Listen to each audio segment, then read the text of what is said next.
धम्पत संघ के आदरणीय आचार्य हेमेंद्र जी अब आपके सामने अपना वक्तव्य रखेंगे, तो मैं आपको आमंत्रित करती हूँ आदरणीय आचार्य हेमेंद्र जी, आप आए और अपना वक्तव्य रखें और समय की सीमा का ध्यान में रखते हुए अपना वक्तव्य रखें।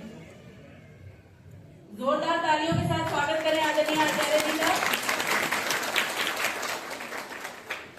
आप सभी को जय भीम, नमो बुद्धाय। सर्वप्रथम मैं महाकारुणिक तथागत बुद्ध को चरणों में नमन करते हुए, परम पूज्य डॉक्टर बाबा साहब अम्बेडकर जी के चरणों में नमन करते हुए, बहुजन समाज में जन्मे सभी महापुरुषों, महानायकों, महानायिकाओं के चरणों में कोटि कोटि नमन और वंदन करते हुए, धम्पत संघ के संस्थापक आदरणीय एडवोकेट जयवीर प्रकाश जी को वंदन करते हुए, मंच पर उपस्थित सभी अतिथिगण महानुभावों को जय भीम, नमो बुद्धाय करते हुए आप सभी महानुभावों को सादर वंदन करता हूँ। सबसे पहले संक्षेप में मैं अपना थोड़ा सा परिचय दे देता हूँ। मैं धम्पत संघ का आचार्य हेमेंद्र सिंह हूँ, भरतपुर राजस्थान का निवासी हूँ और लगभग पिछले 1 साल से धम्पत संघ में जुड़ा हुआ हूँ। आदरणीय साथियों, मैं यहाँ पर सबसे पहले अपने मन में 2 चीजें विचार कर रहा हूँ कि अम्बेडकरवादी या मनुवादी या कहें बौद्ध या कहें हिंदू, उनकी हम पहचान कैसे करें, कौन मनुवादी है या अम्बेडकरवादी है। तो हमें ये पहचान करना आता है या नहीं आता, हम कैसे पहचान करें, कैसे समझें। तो मैं ये सोचता हूँ कि जो ब्राह्मणवादी सोच है उसमें हम सभी जानते हैं कि काम, क्रोध, लोभ, मोह, द्वेष, ईर्षा, राग, घृणा इन सब से भरी हुई है। दूसरी तरफ है भगवान बुद्ध की संस्कृति, जो कि करुणा, मैत्री, देशभक्ति से भरपूर है। और हम सभी जानते हैं कि भगवान बुद्ध के धम्म में एक दूसरे के साथ भाईचारे के से रहने की प्रेरणा मिलती है। बाबा साहब अम्बेडकर एक इंटरव्यू में बात कहते हैं कि भारत का जो इतिहास है वो 2 संस्कृतियों के बीच का संघर्ष है और कुछ नहीं। एक तरफ है ब्राह्मण संस्कृति, दूसरी तरफ है बौद्ध संस्कृति। जो ब्राह्मण संस्कृति है वो हम सभी जानते हैं कि एक मनुष्यों में जो अवगुण पैदा करती है वो यही है, एक दूसरे से घृणा करना, ईर्ष्या करना, द्वेष करना। और जो बौद्ध संस्कृति है वो भाईचारा, करुणा, मैत्री सिखाती है। लेकिन आज जो अपने आप को बौद्ध कहते हैं या अम्बेडकरवादी कहते हैं, उनमें और हिंदुओं में कुछ विशेष अंतर नजर नहीं आता। इसलिए मुझे लगता है कि हमें अगर धम्म से अपना कल्याण करना है तो हमें धम्म को अच्छी तरह धारण करना चाहिए, हमें उसे समझ के अपने जीवन में लागू करना चाहिए। और जैसा कि धम्पत संघ का एक नारा है, क्षमा करना सीखिए, सहनशील बनिए, धैर्य रखिए, सब कुछ बदलने वाला है।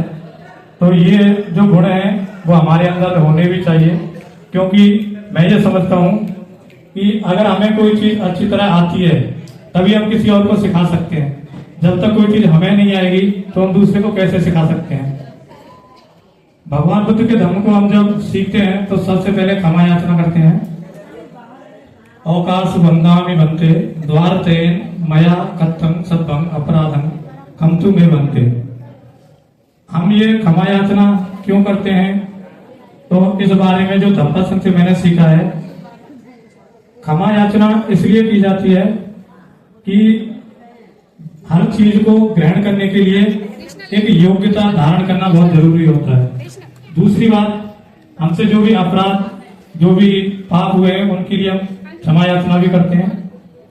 और आप सभी जानते हैं कि अगर कोई पानी का बर्तन भरा हुआ हो तो उसमें और अधिक जल डालने पर पानी जो है बाहर फैलने लगेगा, पानी उसमें नहीं भर सकते। इसीलिए धम्म को सीखने के लिए हमें अपने चित्त को परिशुद्ध करना पड़ता है, अपने चित्त को खाली करना पड़ता है। धम्म सीखने के लिए जो हमारे अंदर विकार भरे हुए हैं उनको निकालना पड़ता है, इसीलिए हम क्षमा याचना करते हैं। और एक गाथा जो कि मुझे धम्पत संघ के प्रथम वर्ष के कोर्स में सबसे ज्यादा प्रभावित करती है, उस पर भी थोड़ा सा जरूर बोलना चाहूंगा। हमारे पास हालांकि समय का थोड़ा अभाव है, क्योंकि उस गाथा से मेरा जीवन में बहुत परिवर्तन आया, इसलिए मैं आप सबको जरूर बताना चाहूंगा। लगभग 1 साल पहले जब मैंने गाथा पढ़ी अकोची मंग अवधि मंग अजीनी मंग आसी में, ये चतंग उपनहंती वेरन तेसंग न सम्मति, यानी उसने मुझे मारा, उसने मुझे डांटा, उसने मुझे जीत लिया, उसने मेरा सब कुछ लूट लिया। जो ऐसा मन में बनाए रखते हैं उनका वैर कभी शांत नहीं होता। गया था 3 साल पहले धम्पत संघ में जुड़ने से 1 साल पहले, तो मतलब धम्पत संघ में जुड़ने से पहले 2 साल तक मैं यही सोचता रहा कि उस लड़के से कब और कैसे कहाँ पे मिलूं, बदला लूं। तो आज जब मैं ये सोचता हूँ कि मैं पिछले 2 साल तक मैंने क्या खोया, तो मुझे लगता है मेरे चित्त की शांति मैंने पिछले 2 साल से खोई। अगर ये गाथा मैंने 2 साल पहले या जीवन में जब भी मैंने ये पढ़ ली होती पहले, तो शायद इस प्रकार मैं घृणा में, द्वेष में अपने आप को, अपने चित्त की शांति को नहीं खोता। इसलिए मैं पुनः अपने जीवन में सबसे अगर किसी का आभार मानता हूं तो आदरणीय एडवोकेट जयवीर प्रकाश जी का, जिन्होंने मुझे धम्म के बारे में सीखने का, समझने का मौका दिया, समझाया। जी आदरणीय साथियों, इतना ही कहकर मैं अपनी बात खत्म करता हूं, क्योंकि समय का अभाव है। बहुत बहुत धन्यवाद। जय भीम।